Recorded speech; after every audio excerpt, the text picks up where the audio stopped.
Okay mga mamin sir, magandang gabi naman po sa inyo. Meron po tayong new arrival dito na sewing machine. Ito po ay Janome brand.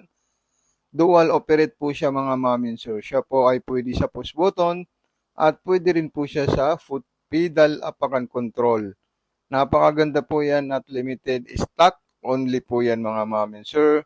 Okay, kung magustuhan nyo po yung ating sewing machine, pwede nyo po yan i-mine or i-order sa ating TikTok shop Solar Mato Sewing Machine.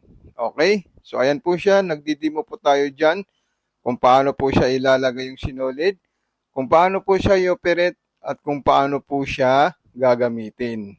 Ayan po mga mamin sir. Panoorin nyo po ito hanggang dulo ng ating video para maintindihan nyo po kung paano po siya gamitin at kung paano po siya papaandarin at kung paano po aayusin yung mga stitches at kung paano gamitin yung stitches design ng ating sewing machine na Janome brand. Napakaganda po yan at napaka-durable. Siya po ay made in Japan. Ayan na po siya.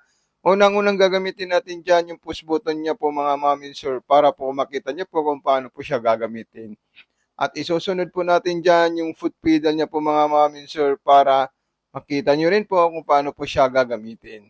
Okay, so huwag niyo po kalimutan i-subscribe yung ating YouTube channel, Mato Panumpang Vlog, at TikTok Shop, Mato Sewing Machine, at Facebook page, Mato Makina Panay. So maraming salamat po sa inyo. God bless and more power po mga mamin sir.